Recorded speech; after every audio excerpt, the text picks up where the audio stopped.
तो ये इंश्योर करना होगा कि उसका जवाब ऑफरर को मिल चुका है और वो समझ चुका है, ये इंश्योर करना होगा। Otherwise there will be no contract and communication of acceptance is not complete. If telephone unexpectedly goes dead during conversation, अगर बातचीत के दौरान टेलीफोन डेड हो जाता है, लाइन डेड हो जाती है, लाइन कट गई, प्रॉब्लम आ गया लाइन में, तो the acceptor must confirm again that the words of acceptance way duly heard by the offerer। और इसका बहुत बेहतरीन एग्जांपल मैं आपको दे सकता हूँ, कॉन्ट्रैक्ट ओवर टेलीफोन का। आपने वो मूवी देखी है, रहना है तेरे दिल में? नहीं देखा होगा। ये आर माधवन की एक लव स्टोरी है, बहुत काफी साल हो गए इसलिए आपने नहीं देखा होगा, लेकिन बहुत ही सुपर डुपर हिट मूवी थी ये अपने जमाने की। और उसमें ऐसा ही कुछ होता था, मतलब एक हीरोइन का फियांसे था जो कि आउट ऑफ इंडिया रहता था। उसने उसे बताया कि वो नेक्स्ट वीक इंडिया आ रहा है उससे मिलने, और उन दोनों ने एक दूसरे को पहले कभी देखा नहीं था। और हीरो जो है वो हीरोइन से प्यार करता था, और उसने एक हफ्ता पहले, 1 वीक पहले हीरोइन के घर में एंट्री ली और बोला मैं जल्दी आ गया, मतलब उनको सरप्राइज करने के लिए। और वो जो टेलीफोन का कनेक्शन था उसने कट कर दिया, तो 1 वीक तक लाइन क्या थी, डिस्कनेक्टेड। और इन बिटवीन वो दोनों एक दूसरे के साथ जब रहते हैं, टाइम स्पेंड करते हैं, तो उन दोनों में प्यार हो जाता है। और फिर जब जो ओवरसीज वाला हीरो आता है जब इंडिया, तो वैसे केस में क्या होता है वो सब ड्रामा उसमें दिखाया गया। तो ये बेहतरीन एग्जांपल है कॉन्ट्रैक्ट ओवर टेलीफोन। जब टेलीफोन कनेक्शन डेड हो चुका है तो इसका मतलब कम्युनिकेशन क्या है, नहीं हो पा रहा है, और इन बिटवीन किसी और से क्या हो गया, कॉन्ट्रैक्ट हो गया। समझ में आ रहा है? चलो आगे बढ़ते हैं। Next point, revocation of proposal otherwise than by communication. When a proposal is made, the proposer may not wait indefinitely for its acceptance. The offer can be revoked otherwise than by communication or sometimes by lapse. अब revocation कैसे हो सकता है कभी कभी, तो अगर आप जवाब ही नहीं देते रीजनेबल टाइम के अंदर, तो अपने आप को लैप्स कर जाएगा और रिवोक हो जाएगा। या फिर आप बोल रहे हैं अदरवाइज देन कम्युनिकेशन, आप जवाब देते हैं। जैसे फॉर एग्जांपल, सपोज ए ने बी को कार बेचना चाहता था, और ए ने कहा मैं अपनी कार तुम्हारे पास भेज रहा हूँ, और तुम्हें अगर एक्सेप्ट होगा तो तुम कार रख लेना और पैसे दे देना कुरियर को जो आएगा। आपने क्या किया, कुरियर आया, जब कार को क्या किया, लौटा दिया और पैसे नहीं दिए उसको। तो यहाँ पर आपने कुछ बोला नहीं, डिलीवरी नहीं लिया खाली, तो इसका मतलब क्या है, एक्सेप्ट नहीं किया। आपने कुछ बोला नहीं है फिर भी आपने रिजेक्ट कर दिया। और ऐसा जनरली ऑनलाइन परचेजिंग में तो होता ही है, कैश ऑन डिलीवरी है, आप उसको मत एक्सेप्ट करो तो वो अपने आप कैंसिल हो जाएगा, वापस ले जाएगा अगला, आपको पेमेंट भी नहीं करना पड़ेगा। बोलो, तो इस तरह से भी क्या होता है, रिवोकेशन होता है। तो ये डिफरेंट टाइप्स ऑफ रिवोकेशन है। देखो फिर से अलग अलग केसेस बताए गए। जैसे अगर रिवोकेशन जो होता है, कॉन्ट्रैक्ट अगर थ्रू पोस्ट हुआ है, कॉन्ट्रैक्ट ओवर टेलीफोन हुआ है, या revocation of proposal otherwise than by communication का मामला है। अगला टॉपिक है, लास्ट टॉपिक है इसमें, modes of revocation of offer.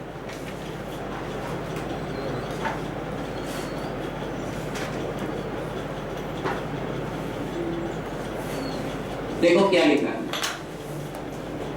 पहला, बाय नोटिस ऑफ रिवोकेशन, सीधा नोटिस दे दो ना कि मैं रिवोक कर रहा हूं, क्या दे करके, नोटिस। दूसरा, बाय लैप्स ऑफ टाइम, ये भी मैंने आपको भी पढ़ाया। तो देखो, the time for acceptance can lapse if the acceptance is not given within the specified time and where no time is specified then within a reasonable time. तो अगर आप रीजनेबल टाइम के अंदर जवाब नहीं देते तो वो अपने आप ऑफर क्या हो जाएगा, रिवोक हो जाएगा। This is for the reason that proposal should not be made to wait indefinitely। क्या प्रपोजल जिंदगी भर इंतजार करेगा? नहीं। It was held in Ramsgate Victoria Hotel Company versus Montefiore that a person who applied for share in June was not bound by an allotment made in November।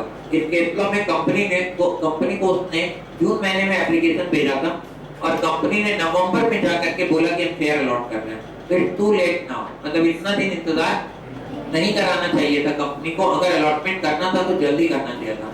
तो यहाँ पर माना जाएगा कि ये कॉन्ट्रैक्ट रिवोक हो चुका है, मतलब ऑफर और ये शेयर अलॉट करना गलत है अब यहाँ पर। The decision was also followed in India Cooperative Navigation and Trading Company Limited versus Padamse Premji. However, these decisions now will have no relevance in the context of allotment of shares, since the Companies Act 2013 has several provisions specifically covering these issues. अब चिंता की बात नहीं है, अब company में जब share का अलॉटमेंट होगा उसका पूरा प्रोसीजर कंपनी लॉ में ऑलरेडी बताया गया है और टाइम लिमिट भी वहाँ पर है, डिसाइडेड है। तो आप एक पर्टिकुलर टाइम से ज्यादा टाइम नहीं लगा सकते उस प्रोसेस को कंप्लीट करने में। सेबी के गाइडलाइंस है कि आपको एक पर्टिकुलर पीरियड में ये पूरा का पूरा अलॉटमेंट प्रोसेस को क्या करना होगा, कंप्लीट करना पड़ेगा। तो अब यहाँ पर ये सब केस लॉ की जरूरत भी नहीं है।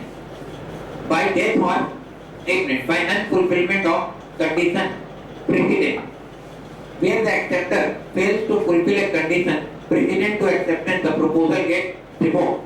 The principle is laid down in section 6 of the Act. The offerer, for instance, may impose certain conditions such as executing a certain document or depositing certain amount as earnest money. यानी जब हम offer देते हैं तो कुछ conditions के साथ देते हैं कि अगर आपको ये एक्सेप्ट है तो आप इन कंडीशंस को फुलफिल करें, तभी ये ऑफर क्या होगा, एक्सेप्टेड माना जाएगा। Failure to satisfy any condition will result in the lapse of the proposal.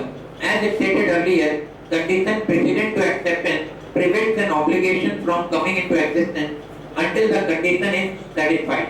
Suppose where A proposes to sell his house to B for 5 lakh, provided B leases his land to A.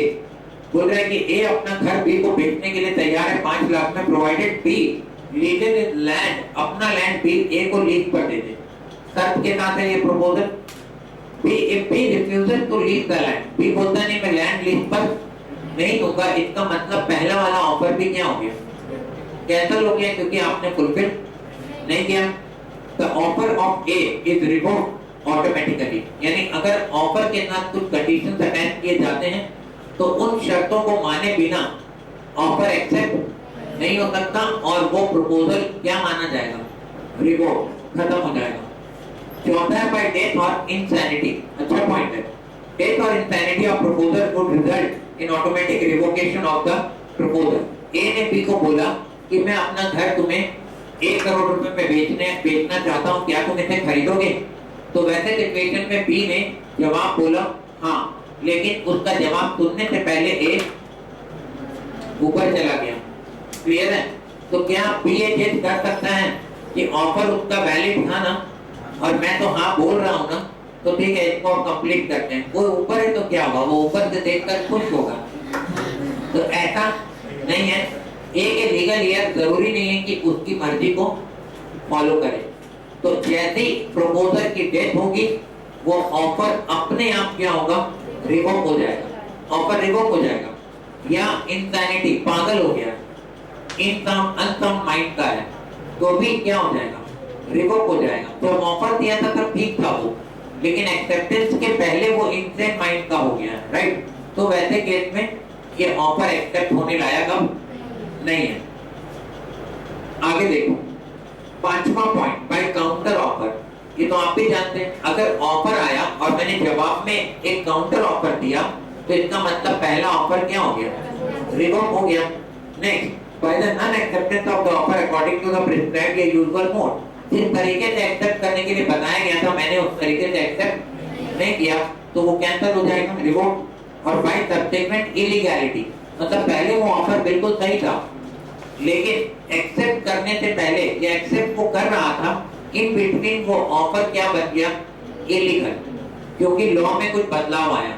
तो वैसे situation में वो offer अपने आप क्या हो जाएगा, revoke, क्योंकि अगर एक्सेप्ट कर भी लिया जाए तो उससे कोई वैलिड कॉन्ट्रैक्ट का जन्म नहीं होगा, वॉइड कॉन्ट्रैक्ट बनेगा वो। याद करो, वॉइड यानी शुरुआत में वैलिड था वो कॉन्ट्रैक्ट, लेकिन सब्सिक्वेंट डेवलपमेंट की वजह से क्या बन गया, वॉइड। तो ये सारे मामले को बहुत अच्छी तरह से आप इसको याद कर सकते हैं पैराग्राफ को, mode of revocation of offer. और इसमें टोटल 7 पॉइंट्स हैं यहाँ पर, कितने, 7। फिर से रिवोकेशन का नोटिस भेज दो कि मुझे नहीं मंजूर है, या टाइम क्या हो जाए पीछे, जवाब दो ही मत, तो एक समय आएगा जिसके बाद अपने आप ऑफर क्या होगा, कैंसिल हो जाएगा। या कंडीशन फुलफिल मत करो जो कंडीशन सामने वाले ने बोला था ऑफर एक्सेप्ट करने के साथ साथ।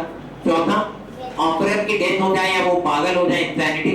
और पांचवा, ऑफर के बदले में क्या दिया, काउंटर ऑफर, या जो मोड से प्रिस्क्राइब मोड से जो ऑफर को एक्सेप्ट करने के लिए कहा गया था उस तरह से हम एक्सेप्ट करते नहीं है, या सब्सिक्वेंट इलीगैलिटी। इन सारे केसेस में हमारा ऑफर क्या होगा, रिवोक हो सकता है, और अगर रिवोक हो गया तो किसी कॉन्ट्रैक्ट का जन्म नहीं होगा। अंडरस्टूड? तो इसी के साथ आज हमारा पहला यूनिट क्या होता है, कंप्लीट होता है। पेज नंबर 19 में समरी लिखा है और कुछ टर्म्स का मीनिंग लिखा है आपके रिवीजन के लिए, ये मैं ऑलरेडी पढ़ा चुका हूँ ये सब। अगले पेज में आओ, page number 20, multiple choice question. हालांकि एग्जाम में एमसीक्यूज नहीं आएंगे, बट ये सिर्फ आपके नॉलेज के लिए।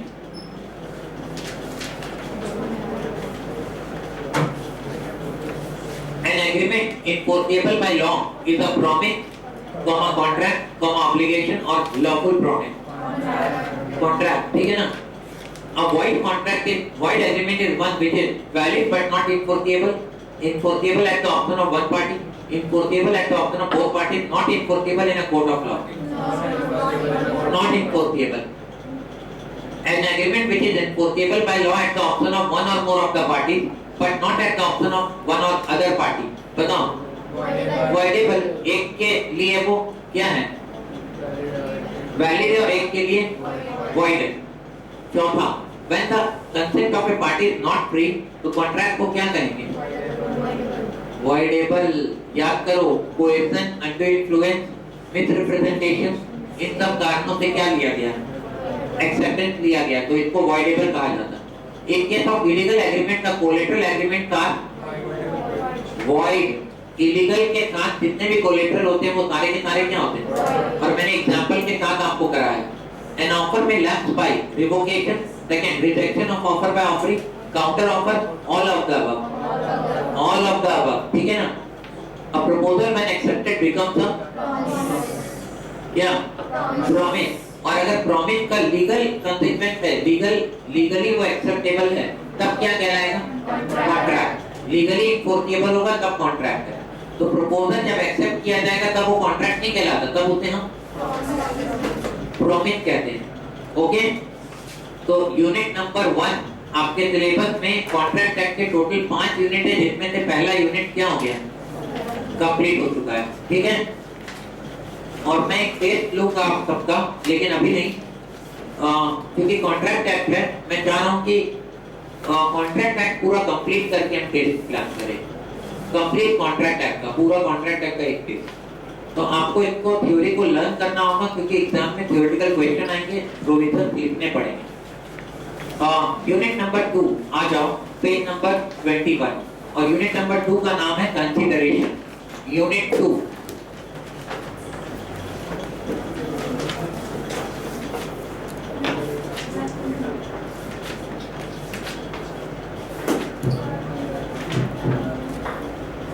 सुनो क्या पढ़े थे, कोई भी कॉन्ट्रैक्ट अगर लीगल इन्फोर्सेबिलिटी की बात आती है तो वैसे केस में कंसीडरेशन होना जरूरी है या नहीं। यस, विदाउट कंसीडरेशन अगर कोई एग्रीमेंट हुआ है तो फिर उसका कोई लीगल इन्फोर्सेबिलिटी अराइज नहीं होगा, ठीक है। तो देखो पहला सवाल, what is the consideration. Consideration क्या होता है, उसका डेफिनेशन ये समझ लो, मीनिंग।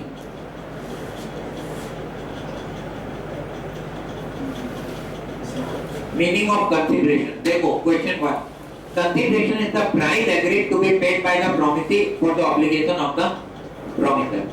तो ये वो प्राइस है जो कौन बोलता है कि मैं दूंगा, promisee, किसको, promiser को। The word consideration was described in a very popular English case of Misa versus Curie। देखो क्या था ये case law, a valuable consideration in the sense of law may consist either in some right, interest, profit or benefit accruing to one party। किसी एक party को कोई profit हो रहा है, बेनिफिट हो रहा है, कोई राइट उसको मिल रहा है, उसके बदले में वो दूसरे पार्टी को कुछ दे रहा है, ये कंसिडरेशन है। मतलब एक का फायदा हो रहा है एक को, उसके बदले में वो दूसरे को कंसिडरेशन दे रहा है, पहला केस है। या और फॉरबियरेंस कॉमा डिट्राइमेंट लॉस या रिस्पांसिबिलिटी गिवन और सफर्ड और अंडरटेकन बाय द अदर।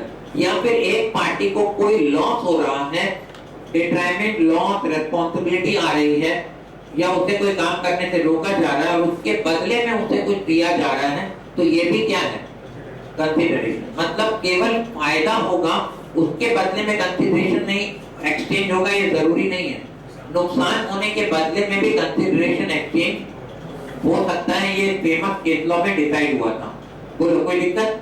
अब वहां पर एक लाइन लिख लो, 2 लाइन वहीं पर जगह देख करके छोटा छोटा लिखना। A promise without consideration, a promise without consideration is called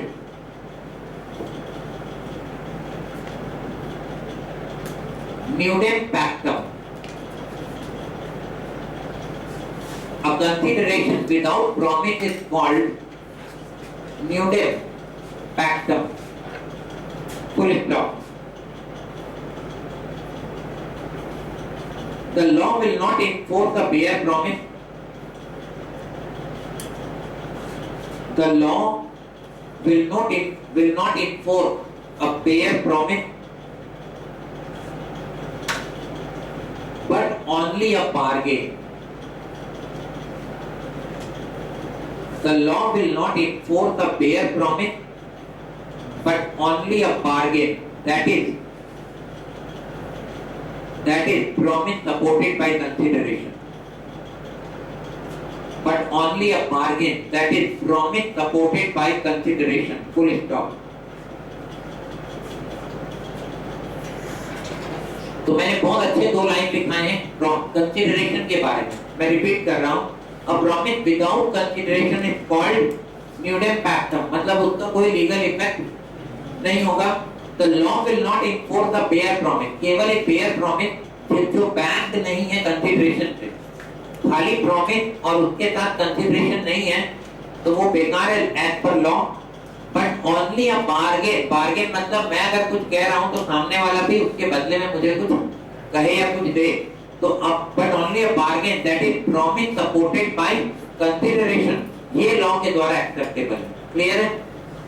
Section 2D defines consideration as follows: when at the desire of the promiser, the promisor or any other person has done or abstained from doing or does or abstained from doing or promises to do or abstain from doing something, such an act or abstain from promise is called consideration for the promise. सुनो, act मतलब कुछ करना, abstain मतलब रोकना।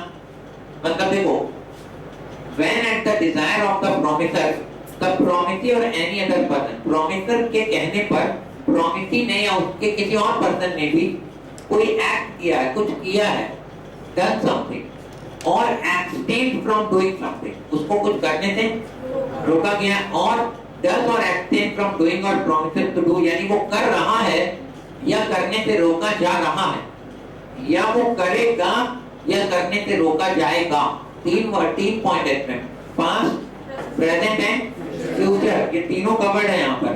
तो वैसे case में इसको हम कंसिडरेशन कहेंगे। इसका मतलब जवाब सुनो, कंसिडरेशन 3 तरह का हो सकता है, पास्ट कंसिडरेशन, प्रेजेंट कंसिडरेशन और फ्यूचर कंसिडरेशन। 3 तरह के कंसिडरेशन पॉसिबल हैं। मैं आपको इसके बारे में लिखा दूंगा, चिंता मत करो। पास्ट, प्रेजेंट एंड फ्यूचर, ये डेफिनेशन से क्लियर हो रहा है। मतलब पहले कुछ ऑलरेडी कंसिडरेशन में मिल गया, बाद में प्रॉमिस किया जा रहा है, ये भी चलेगा, ये भी वैलिड है। मैं आपको कराऊंगा बाद में। जैसे सपोज मिस्टर ए ने मिस्टर बी को बोला, क्या तुम मेरे घर की साफ सफाई कर दोगे? मिस्टर बी ने बोला हाँ मैं कर दूंगा, संडे को आऊंगा, कर दूंगा। संडे आया, वो पूरा घर साफ करके चला गया, क्लीन करके। 2 दिन बाद मिस्टर ए ने उसे प्रॉमिस किया कि तुमने मेरा घर साफ किया था ना, मैं तुमको 1000 रुपए दूंगा।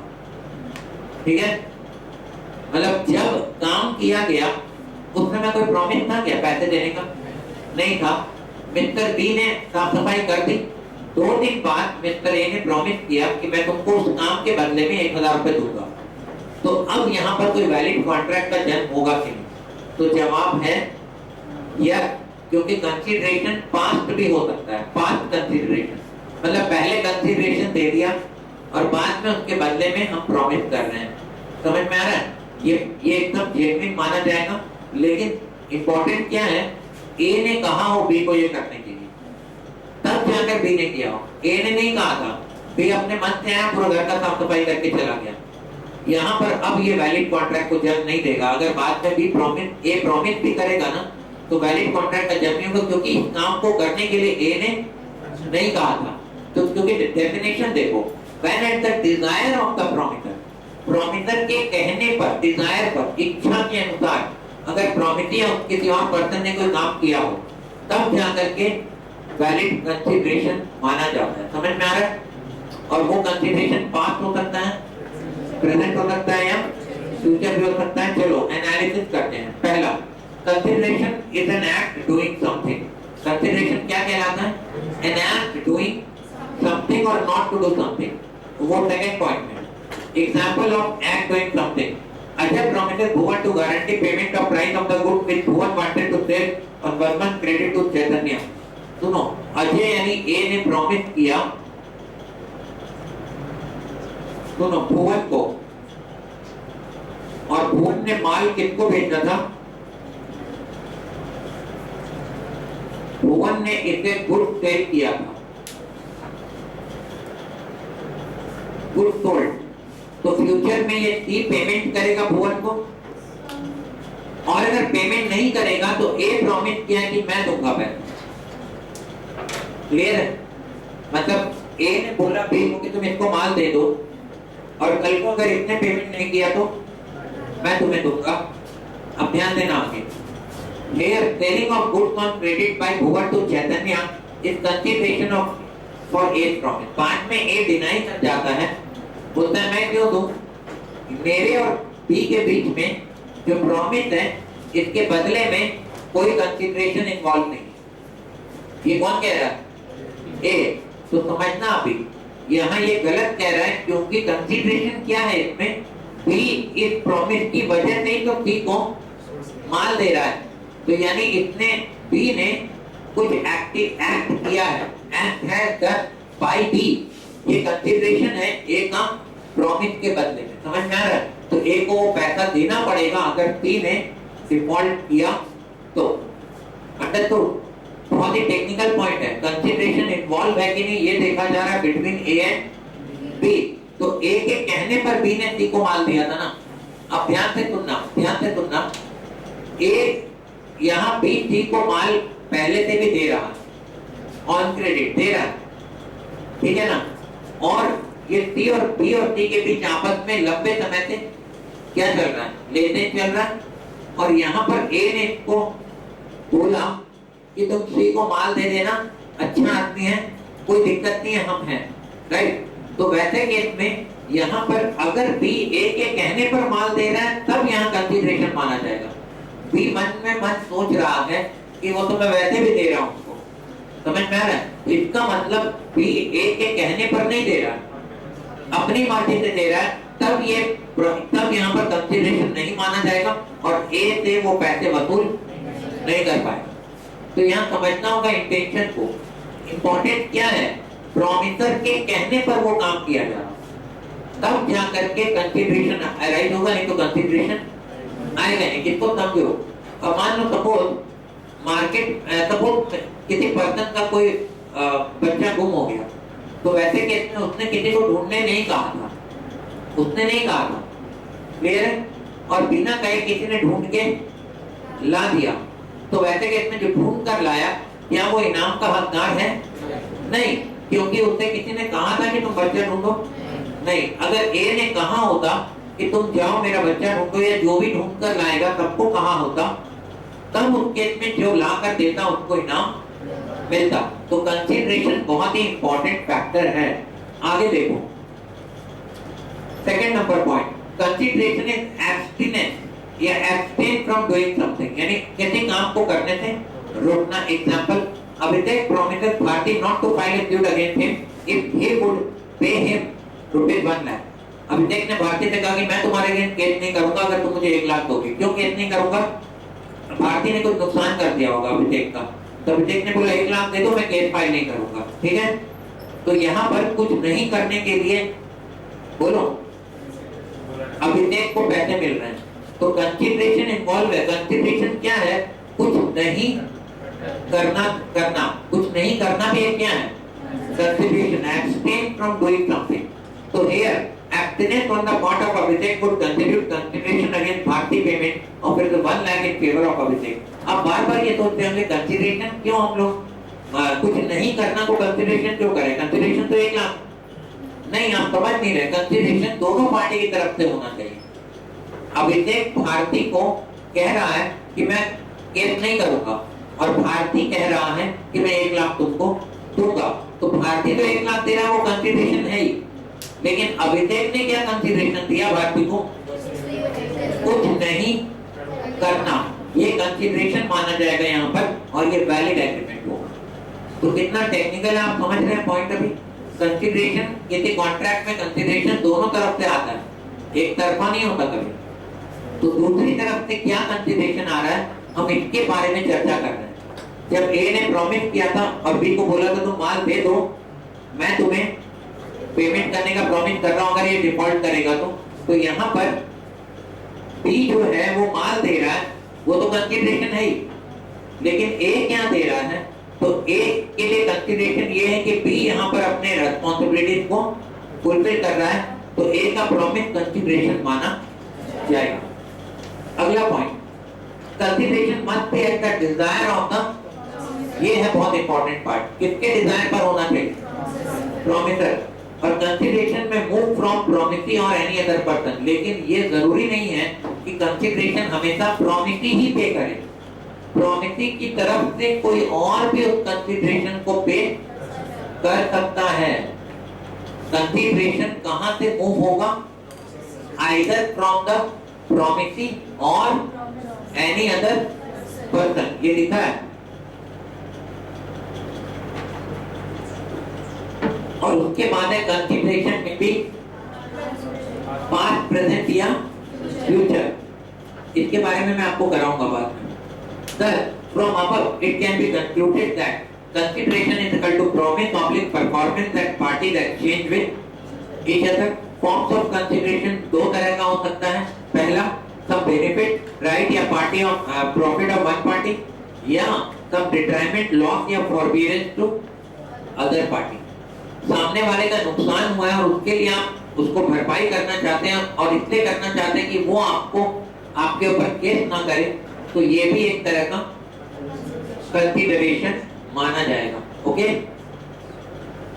Question number 2,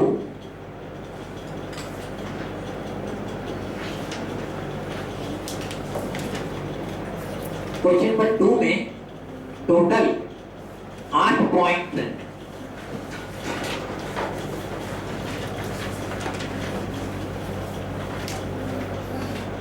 rules regarding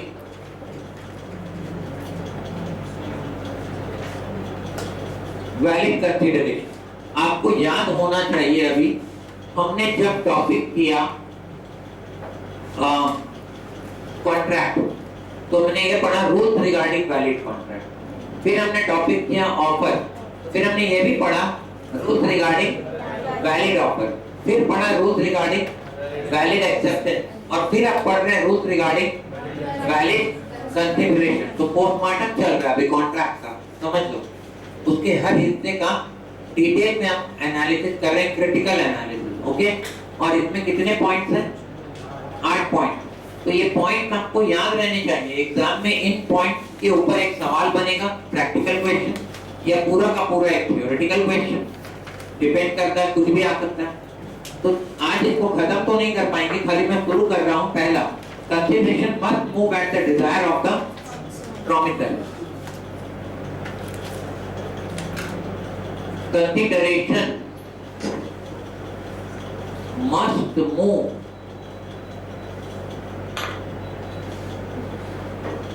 eight the desire of the,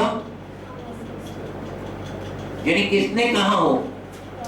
promiser के कहने पर प्रॉमिसी ने या उसके